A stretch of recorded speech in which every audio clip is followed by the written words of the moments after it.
Chapter 6 union and its territory.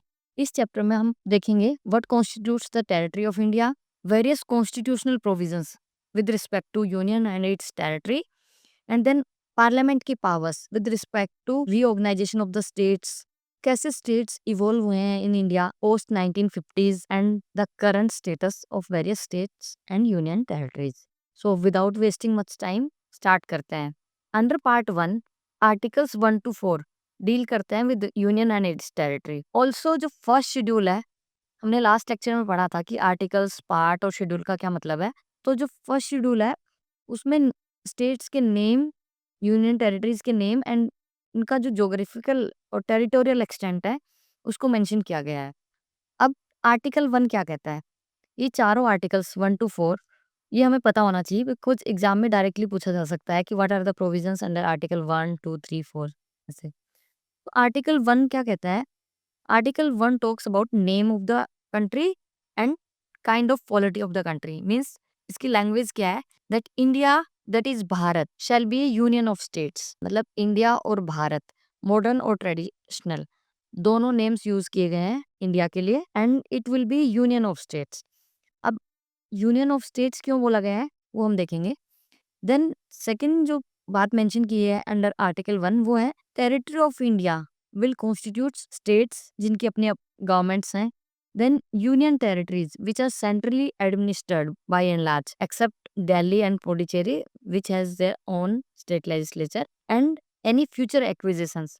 India being a sovereign country can acquire any foreign territory as per the international laws. तो article 1 clear हो गया कि India, that is Bharat, shall be a union of states, and as per Article 1, territory of India includes states, union territory, and any future acquisitions. Okay. Then Article 2. Article 2 mentions the Parliament's power for admission or establishment of new states. Basically, जैसे Indian territory है, Indian territory में बाहर से अगर हम कुछ भी new territories add करते हैं तो वो आर्टिकल 2 के अंडर आएगा।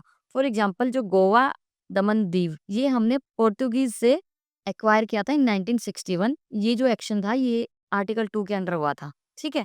देन आर्टिकल 3, आर्टिकल 3 मेंशन करता है पार्लियामेंट की power to change names and boundaries of the existing states. अब क्या डिफरेंस है 2 एंड 3 में? जो आउटसाइड की टेरिटरीज ऐड करने वाली बात होती है वहां पे आर्टिकल 2 अप्लाई होता है, लेकिन अगर इंटरनल, ये इंडियन टेरिटरी है, इंडियन की टेरिटरी में इंटरनल कोई रीऑर्गेनाइजेशंस होते हैं तो वहां पे एप्लीकेबल होता है आर्टिकल 3। फॉर एग्जांपल जैसे reorganisation of the Jammu and Kashmir, formation of Telangana in 2014। ठीक है, तो वो आर्टिकल 3 है। अब आर्टिकल 4 क्या बोलता है? कि आर्टिकल 4 कहता है कि जो आर्टिकल 2 एंड 3 के अंडर जो भी लॉज फॉर्म होंगे that are not constitutional amendments under article 368, means वो जो सारे लॉज हैं वो एक तरह से सिंपल मेजोरिटी से पास हो जाएंगे, वहां पे कोई स्पेशल मेजोरिटी नहीं लगेगी। ठीक है, दैट्स वाई जितने भी laws under article 2 and 3 form होता है वो कॉन्स्टिट्यूशनल अमेंडमेंट्स कंसिडर नहीं होते हैं अंडर आर्टिकल 368। और ये जो पावर्स हैं सारी, ये किसके पास है? ये पार्लियामेंट के पास पावर्स है। ठीक है। अब देखो एक चीज ध्यान रखनी है, इंडिया को यूनियन ऑफ स्टेट्स बोला गया है अंडर आर्टिकल 1, ना कि federation of states. India is union of states because India की जो फॉर्मेशन है वो यूएसए से डिफरेंट है। फॉर एग्जांपल जैसे यूएसए में क्या हुआ कि डिफरेंट स्टेट्स थे, वो एग्रीमेंट से यूनाइट हुए, that's why United states of America बना। बट इंडिया में जो इंडियन यूनियन बना है वो एग्रीमेंट का रिजल्ट नहीं है अमंग वेरियस स्टेट्स। ठीक है, बेसिकली हमने इंडिया को अगर स्टेट्स में डिवाइड किया है तो वो एडमिनिस्ट्रेटिव कन्वीनियंस के लिए किया है, प्रशासनिक सुविधा के लिए किया है। ठीक है, और स्टेट्स के पास कोई राइट नहीं है इंडिया में कि वो अलग हो पाए। इसीलिए जो इंडिया का जो पॉलिटिकल स्ट्रक्चर है उसको बोला गया है कि India is an indestructible union of destructible states. अब डिस्ट्रक्टिबल स्टेट्स क्यों बोला गया है? आर्टिकल 3 की जब लैंग्वेज बढ़ेंगे तो वहां से देखेंगे। फॉर एग्जाम्पल जैसे अब पार्लियामेंट की जो पावर है to reorganise the states under article 3, उसमें क्या प्रोविजंस है? आर्टिकल 3 के अंडर प्रोविजंस हैं कि जो पार्लियामेंट में रीऑर्गेनाइजेशन से रिलेटेड जो भी लॉ और बिल इंट्रोड्यूस किया जाएगा वो प्रेसिडेंट की प्रायर रिकमेंडेशन से ही इंट्रोड्यूस होगा। तो ये स्टेटमेंट अपने आप में इंपॉर्टेंट है कि under article 3 with respect to reorganisation of the states any bill can be introduce with the prior recommendation of the president. ठीक है। एंड जो प्रेसिडेंट है वो बिल को रिकमेंड करने से पहले जो भी प्रोविजंस हैं with respect to reorganisation of particular state, वो उस स्टेट की लेजिस्लेचर को रेफर करेंगे टू गेट देयर व्यूज। ठीक है। अगर यूनियन टेरिटरी का केस है तब तो वहां पे कोई रेफर करने की जरूरत ही नहीं है, चाहे तो वो यूनियन टेरिटरी विद लेजिस्लेचर हो और without legislature. Means union territory के केस में ऐसी कोई रिक्वायरमेंट नहीं होती है। और ये जो बिल्स जो पास होंगे वो सिंपल मेजोरिटी से पास हो जाएंगे, विदाउट विदाउट स्पेशल मेजोरिटी। ठीक है। देन जब ये बिल रेफर किया गया स्टेट लेजिस्लेचर को for their views with in specified time, अब मान लो कि स्टेट लेजिस्लेचर ने विद इन स्पेसिफाइड टाइम अपने व्यूज दे भी दिए, बट स्टिल प्रेसिडेंट और पार्लियामेंट उन व्यूज से बाउंड नहीं है, मतलब उनको कंसिडर करें या ना करें ये प्रेसिडेंट और पार्लियामेंट की मर्जी है। Okay, so not bound by the views of the state legislature. अब जो बात हो रही थी कि India is union of states, and उसमें basically doctor B R Ambedkar ji ने मेंशन किया था कि India is an indestructible union of destructible states. Indestructible क्यों? क्योंकि इंडिया एक यूनाइटेड होल है, उसको ब्रेक नहीं किया जा सकता। और डिस्ट्रक्टिबल स्टेट्स मतलब इंडिया की यूनिटी को तो ब्रेक नहीं किया जा सकता, बट उसके अंदर जो स्टेट्स हैं वो डिस्ट्रक्टिबल हैं, बिकॉज जो पार्लियामेंट है वो इंडिया का पॉलिटिकल मैप रीड्रॉ कर सकती है विदाउट स्टेट्स कंसेंट। अब यहाँ पे देखे ना आर्टिकल 3 के अंडर कि पार्लियामेंट के पास पावर है टू रीऑर्गेनाइज द स्टेट्स और change their names, boundaries etcetera. और साथ में बेसिकली जो कॉन्स्टिट्यूशन है उसने जो स्टेट्स की जो टेरिटोरियल इंटीग्रिटी और कंटिन्यूड एग्जिस्टेंस को गारंटी नहीं किया है। क्यों? क्योंकि अब मान लो आंध्र प्रदेश है, 2014 में तेलंगाना सेपरेट हो गया आंध्र प्रदेश से, तो कह सकते हैं कि एपी की जो टेरिटोरियल इंटीग्रिटी थी वो डिस्ट्रक्ट हुई है ना। इसीलिए इंडिया को indestructible union of destructible states बोला गया है कि यूनियन तो इनडिस्ट्रक्टिबल है लेकिन स्टेट्स डिस्ट्रक्टिबल है, मतलब स्टेट्स का जो टेरिटरी है उसको पार्लियामेंट जब चाहे चेंज कर सकती है। ठीक है। और यही बात अगर यूएसए के केस में देखी जाए तो यूएसए एक इनडिस्ट्रक्टिबल यूनियन है ऑफ इनडिस्ट्रक्टिबल स्टेट्स। मतलब यूएसए में जो स्टेट्स हैं वो एक तरह से सोवरेन है, इंडिपेंडेंट है, और उनको जो फेडरल गवर्नमेंट है, कह सकते हैं यूनियन गवर्नमेंट है, वो उनकी जो टेरिटोरियल इंटीग्रिटी है उसको ब्रेक नहीं कर सकती। ठीक है। ये डिफरेंस है यूएसए और इंडियन फेडरेशन में। ठीक है। इसीलिए इंडिया के लिए जो टर्म प्रिफर्ड की गई आर्टिकल 1 में यूनियन ऑफ स्टेट्स, और बट यूएसए क्या है? Federation of states. ठीक है। नेक्स्ट पॉइंट आता है कि जो आर्टिकल 3 के अंडर पार्लियामेंट की पावर है टू रीऑर्गेनाइज द स्टेट्स, जिसके अंडर पार्लियामेंट स्टेट्स का एरिया रिड्यूस भी कर सकती है, इंक्रीज भी कर सकती है, नेम्स चेंज कर सकती है, बाउंड्री चेंज कर सकती है, एटसेट्रा। तो क्या उसी आर्टिकल 3 की पावर्स का यूज करके इंडियन पार्लियामेंट किसी इंडियन टेरिटरी को फॉरेन कंट्री को भी दे सकती है क्या? तो ये केस अराइज हुआ 1960s में, जब बेरुबरी यूनियन एक वेस्ट बंगाल का एक रीजन हुआ करता था, तो वो ट्रांसफर करना था इंडियन गवर्नमेंट को to East Pakistan as a part of land dispute resolution. जो हमें पता है कि रेड क्लिफ अवार्ड 1947 में आया था, जिसके अंडर इंडिया पाकिस्तान की का बाउंड्री डिमार्केशन हुआ था, तो उसी में काफी सारे इश्यूज पेंडिंग थे। One of them was Berubari union. तो जब इंडियन गवर्नमेंट ने डिसाइड किया to transfer to the Pakistan, तो काफी पॉलिटिकल एजिटेशन हुआ, एंड देन ये case went to the supreme court in form of Berubari union case. और ये एक तरह से लैंडमार्क जजमेंट बन गया, बिकॉज सुप्रीम कोर्ट ने मेंशन किया कि to cede Indian territory to any foreign state there is the need of constitutional amendment under article 368। ठीक है। एग्जीक्यूटिव एक्शन इज इनसफिशिएंट, मतलब अगर हम अपने इंडियन टेरिटरी का कुछ हिस्सा किसी फॉरेन स्टेट को दे रहे हैं तो उसके लिए कॉन्स्टिट्यूशनल अमेंडमेंट चाहिए। विदाउट कॉन्स्टिट्यूशनल अमेंडमेंट और सिर्फ एग्जीक्यूटिव एक्शन से वो पॉसिबल नहीं है कि गवर्नमेंट अपनी विम्स एंड फैंसीज के हिसाब से वो ट्रांसफर कर दे। इसीलिए 9th कॉन्स्टिट्यूशनल अमेंडमेंट लेके आया गया टू ट्रांसफर बेरुबरी का कुछ जो पार्ट था to the East Pakistan of that time. ठीक है। और कंसिक्वेंटली जैसे 2015 में India Bangladesh land boundary agreement हुआ, तो उसमें भी कुछ एनक्लेव्स बांग्लादेश ने इंडिया को ट्रांसफर किए, एंड कुछ एनक्लेव्स इंडिया ने बांग्लादेश को ट्रांसफर किए। ठीक है। तो ओवरऑल वहां पे भी एक टेरिटोरियल एक्सचेंज हो रहा था, और इंडियन टेरिटरी बांग्लादेश को ट्रांसफर हुई थी। दो इंडिया में भी कुछ टेरिटरीज आई, कुछ बांग्लादेश में गई, तो ओवरऑल टेरिटोरियल एक्सचेंज था। उसके लिए भी एक 100th कॉन्स्टिट्यूशनल अमेंडमेंट लेके आया गया था।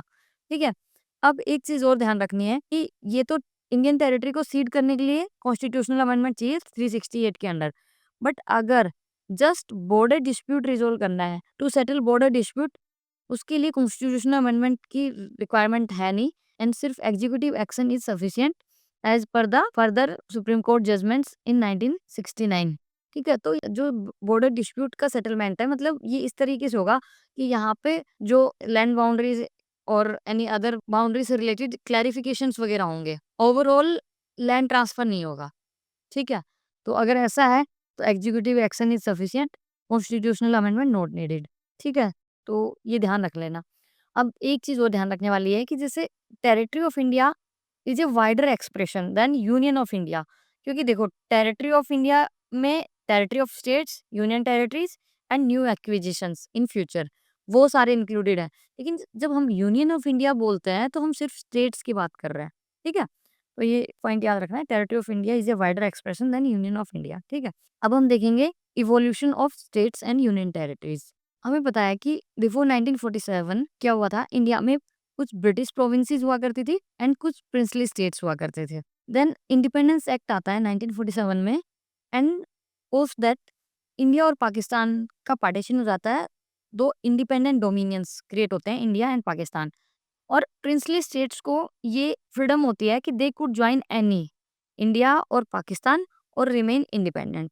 ठीक है, फिर क्या हुआ कि उस टाइम अराउंड 552 प्रिंसली स्टेट्स हुआ करती थी, जिसमें से अराउंड 459 प्रिंसली स्टेट्स ने easily after efforts of the Sardar Vallabhbhai Patel Indian dominion को ज्वाइन कर लिया। बट जो 3 प्रिंसली स्टेट्स थे of that time, Hyderabad, Junagadh and Kashmir, उन्होंने ज्वाइन करने से मना कर दिया। But over the time Hyderabad via police action, मतलब थोड़ा फोर्स का यूज करना पड़ा, Junagadh via referendum and Kashmir via instrument of accession also joint the Indian dominion. ठीक है, तो जब 1950 में, मतलब हम कह सकते हैं कि जब 26 जैन 1950 को क्या स्टेटस है टेरिटरी ऑफ इंडिया का, उस टाइम 29 स्टेट्स हैं विथ 4 फोल्ड क्लासिफिकेशन। मतलब जो 29 स्टेट्स थे उनको 4 पार्ट्स में डिवाइड कर दिया। पार्ट ए जिसमें गवर्नर की प्रोविंसेस थे, पार्ट बी जिसमें princely states with legislatures, part C chief commissioner provinces, and part D में सिर्फ एक स्टेट था and that was Andaman and Nicobar islands. ठीक है, ये ध्यान रख लेना मोटा मोटा कि पार्ट डी में सिर्फ अंडमान एंड निकोबार आइलैंड्स थे। अगर कुछ ऑप्शंस आते हैं और कुछ और भी नहीं याद आ रहा, तो एटलीस्ट पार्ट डी में कुछ और मेंशन नहीं था, अंडमान निकोबार था, मतलब दिल्ली नहीं था, ये ध्यान रख लेना। तो उतना याद रखने से भी मे बी आपका क्वेश्चन सोल्व हो जाए। ठीक है, तो ये एक तरह से फोर फोल्ड क्लासिफिकेशन था इन 1950।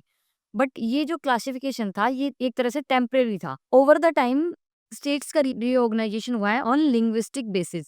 अब क्या हुआ कि जब इंडिया रिपब्लिक हो गया उसके बाद लोकल डिमांड्स और रीजनल डिमांड्स हुई to reorganise the states on the basis of language. तो उसी डिमांड को मीट करने के लिए गवर्नमेंट ऑफ इंडिया ने लिंग्विस्टिक प्रोविंसेस कमीशन और एसके धर कमीशन एस्टेब्लिश किया इन 1948। पर एसके धर कमीशन ने language as a basis for reorganisation उसको एक्सेप्ट नहीं किया। ठीक है, अदर एसके धर कमीशन ने रिकमेंड किया कि एडमिनिस्ट्रेटिव कन्वीनियंस एक रीजन हो सकता है for reorganisation of the states. तो हमें ये ध्यान रखना है कि धर कमीशन ने language as basis for reorganisation को एक्सेप्ट नहीं किया। ठीक है, did not accept but recommended administrative convenience for reorganization of the states. But this created lot of resentment in the public, and again Congress decided to create a new linguistic provinces committee in December 1948, including Jawaharlal Nehru, Vallabh Bhai Patel and Pattabhi Sitaramayya. तो इस committee का नाम था JVP committee. उन्होंने भी formally reject कर दिया language as a basis for reorganisation. But in 1953 government was forced to create first linguistic state as Andhra state by separating Telugu speaking areas from the Madras state। और ये कब possible हुआ, जब lot of agitation था, resentment थी public में, and death of पोटी श्रीरामल्लू, एक कांग्रेस के पॉपुलर लीडर हुआ करते थे, जिनकी after 56 days hunger strike death हो गई थी while demanding linguistic state of Andhra separating Telugu speaking areas from the Madras state. अब ये फर्स्ट लिंग्विस्टिक स्टेट जो क्रिएट हुआ उससे लिंग्विस्टिक रीऑर्गेनाइजेशन की जो डिमांड थी वो काफी इंटेंसिफाई हो गई, एंड फिर गवर्नमेंट को एक न्यू कमीशन बनाना पड़ा, फजल अली कमीशन इन 1953, जिसके 3 मेंबर्स थे। Fazal Ali was chairman, K M. Panikkar, H N. Kunzru. ये तीनों मेंबर्स के नाम याद होने चाहिए बिकॉज़ एग्ज़ाम में डायरेक्टली पूछा जा सकता है एंड मेंस आंसर राइटिंग के लिए भी हमें कमीशन के मेंबर्स का नाम पता होना चाहिए। Fazal Ali commission. Then Fazal Ali commission ने language as a basis to reorganise the states को एक्सेप्ट कर लिया, but rejected the theory of one language one state. मतलब ऐसा नहीं है कि भाई एक स्टेट में सिर्फ एक लैंग्वेज बोलने वाले ही लोग रहेंगे, but by and large language के बेस पे रीऑर्गेनाइजेशन हो सकता है, ये चीज उन्होंने एक्सेप्ट कर ली। देन साथ ही फजल अली कमीशन ने 4 फैक्टर्स को आइडेंटिफाई किया for reorganisation of the states. सबसे पहला पॉइंट आना चाहिए unity and security of the country. मतलब अगर हम रीऑर्गेनाइज कर रहे हैं स्टेट्स को तो वो कंट्री की यूनिटी और सिक्योरिटी के लिए होना चाहिए। देन सेकंड कि लिंग्विस्टिक एंड कल्चरल होमोजेनिटी, जैसे जिनकी लैंग्वेज सिमिलर है, कल्चर सिमिलर है, उन एरियाज को एक पर्टिकुलर स्टेट में रीऑर्गेनाइज किया जा सकता है। मतलब homogeneity of linguistic and cultural values. Then financial, economic and administrative reasons और convenience. Then next is welfare of the people. ये 4 पॉइंट्स थे जो फजल अली कमीशन ने मेंशन किए कि रीऑर्गेनाइजेशन कर रहे हैं तो ये चारों पॉइंट्स कंसीडर किए जा सकते हैं। तो again linguistic and cultural homogeneity एक तरह से एक्सेप्ट किया उन्होंने। कमीशन ने सजेस्ट किया 4 डिविजन्स का अबोलिशन, जो हमने देखा था 1950 में क्या था, part A, part B, part C and part D. तो वो 4 डिवीजन को अबोलिश कर दिया गया as per the recommendation of the commission. ये फजल अली कमीशन बेसिकली एक तरह से स्टेट रीऑर्गेनाइजेशन कमीशन था। State reorganisation commission. तो अगर स्टेट रीऑर्गेनाइजेशन कमीशन आता है या फजल अली कमीशन आता है तो दोनों सेम ही है, ठीक है। साथ ही फजल अली कमीशन ने सजेस्ट किया for the creation of 16 states and 3 union territories. Finally 7th constitutional amendment act आया एंड स्टेट रीऑर्गेनाइजेशन एक्ट आया 1956 में, जिसके अंडर गवर्नमेंट ने 14 स्टेट्स एंड 6 यूनियन टेरिटरीज को क्रिएट किया इन 1956। तो बाय एंड लार्ज कमीशन की जो रिकमेंडेशंस थी उनको एक्सेप्ट कर लिया गया विद सम मॉडिफिकेशंस। मतलब जहाँ पे 16 स्टेट्स और 3 यूटीज सजेस्ट हुए थे, गवर्नमेंट ने क्रिएट किए 14 स्टेट्स एंड 6 यूनियन टेरिटरीज, ठीक है। अब बात आती है कि 1956 में काफी लार्ज स्केल पे स्टेट रीऑर्गेनाइजेशन हुआ, बट उसके बाद भी इंडिया का political map is undergoing change continuously. For example, जैसे 1960 में बॉम्बे से महाराष्ट्र एंड गुजरात का बाइफर्केशन हुआ। गुजरात को 15th स्टेट बनाया गया, जिसमें गुजराती स्पीकिंग पीपल थे एंड महाराष्ट्र मराठी स्पीकिंग। मतलब लैंग्वेज के बेसिस पे बॉम्बे का भी बाइफर्केशन हुआ in Maharashtra and Gujarat. Then Dadra and Nagar Haveli, जो एक तरह से पोर्तुगीज के अंडर थे till their liberation in 1954। Then 1961 में दादरा एंड नगर हवेली को यूनियन टेरिटरी में कन्वर्ट कर दिया गया bye 10th constitutional amendment act. 1954 से 61 तक एक एडमिनिस्ट्रेशन जो पब्लिक ने क्रिएट किया था वो दादरा एंड नगर हवेली को रन कर रहा था बेसिकली, ये बस इतना ध्यान रखो। देन 1962 में पोर्तुगीज से ही गोवा, दमन एंड दीव को भी लिबरेट किया गया बाय पुलिस एक्शन, ठीक है। And then 12th constitutional amendment से इसको एक यूनियन टेरिटरी क्रिएट कर दिया गया। तो मतलब ध्यान रखना है कि गोवा, दमन एंड दीव ये एक सिंगल यूनियन टेरिटरी हुआ करता था टिल 1987, जब गोवा को स्टेटहुड प्रोवाइड कर दिया गया। तो गोवा बेसिकली देखो, अब हम प्रैक्टिकली देखें तो गोवा के केस में दोनों आर्टिकल्स यूज हुए हैं, आर्टिकल 2 एंड 3। 2 इनिशियली जब गोवा को पोर्तुगीज से, मतलब एक एक्सटर्नल टेरिटरी थी ना जिसको इंडिया में इंक्लूड किया गया, तो आर्टिकल 2 का यूज हुआ एंड देन फिर उसको यूनियन टेरिटरी से स्टेटहुड मिला, तो आर्टिकल 3 मतलब इंटरनल रीऑर्गेनाइजेशन हुआ एक तरह से। तो both were used for Goa, ठीक है। अभी जैसे दादर नगर हवेली, दमन एंड दीव, ये 2020 तक सेपरेट यूनियन टेरिटरीज हुआ करते थे, बट 2020 में Dadar and Nagar Haveli and Daman and Diu ये एक सिंगल यूनियन टेरिटरी बना दी गई है, मतलब इनको मर्ज कर दिया गया, ठीक है। देन 1962 में फ्रेंच से हमने पुडुचेरी को लिबरेट करवाया और उसको एक यूनियन टेरिटरी में एस्टेब्लिश किया।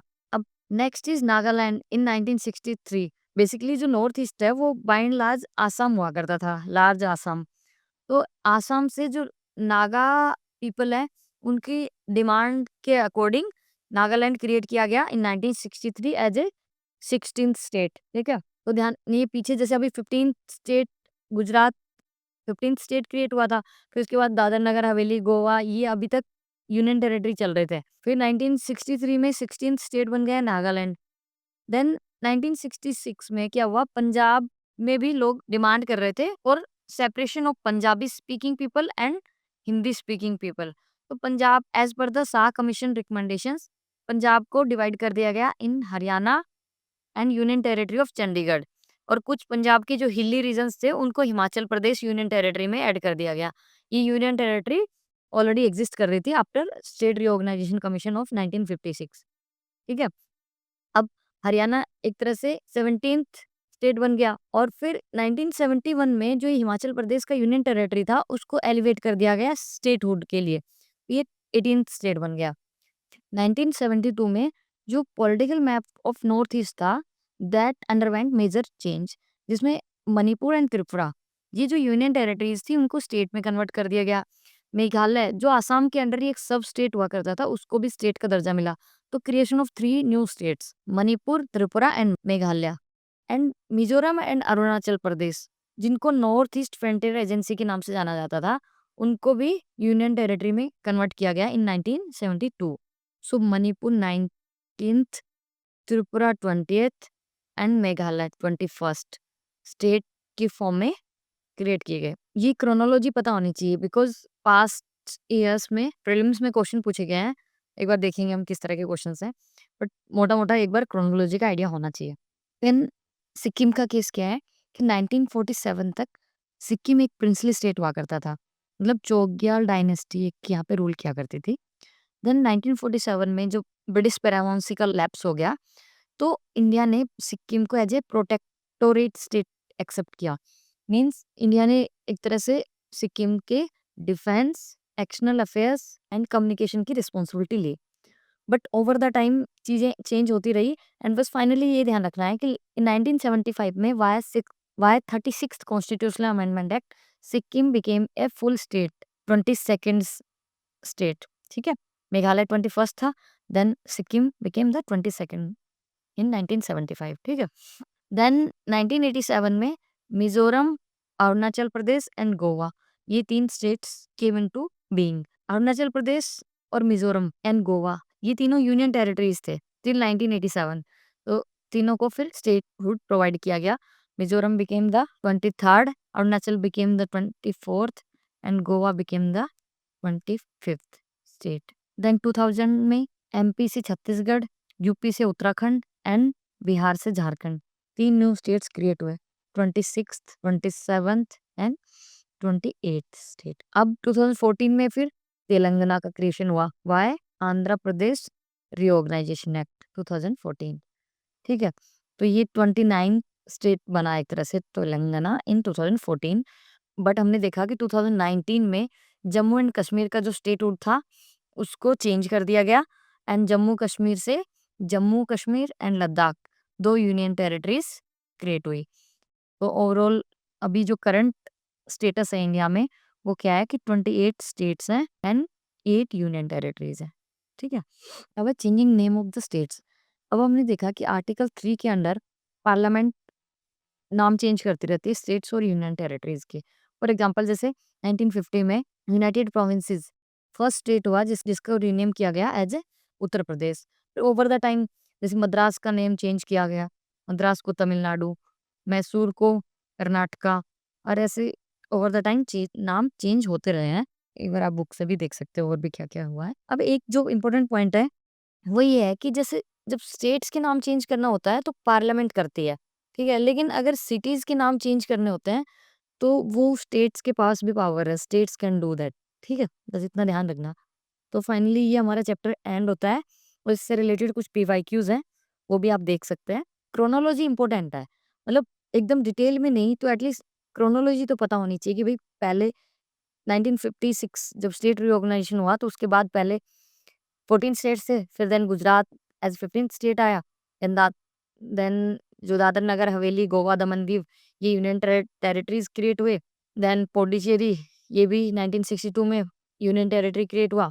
नागालैंड 1963 में, हरियाणा 1966 में, 1971 में हिमाचल प्रदेश, देन 1972 में मणिपुर, त्रिपुरा एंड मेघालय, 1975 में सिक्किम, मिजोरम, अरुणाचल प्रदेश एंड गोवा, 1987 में, 2000 में ऑब्वियसली याद रहेगा Chhattisgarh, Uttarakhand, Jharkhand, then latest was the Telangana. ठीक है। एंड जम्मू कश्मीर का जो स्पेशल स्टेटस था अंडर आर्टिकल 370 उसको चेंज किया गया 2019 में और उसको स्टेट से एक तरह से यूनियन टेरिटरी में कन्वर्ट कर दिया गया। तो करंट स्टेटस है 28 states and 8 union territories in India. और नेम ऑफ स्टेट्स को चेंज करते हैं आर्टिकल 3 के अंडर पार्लियामेंट के द्वारा। और सिटीज के नाम चेंज करना हो तो वो स्टेट्स भी कर सकते हैं। ठीक है। Thank you. Hope this lecture was useful to you. If you like it, subscribe and share with other aspirants. Wish you all the best. God bless you.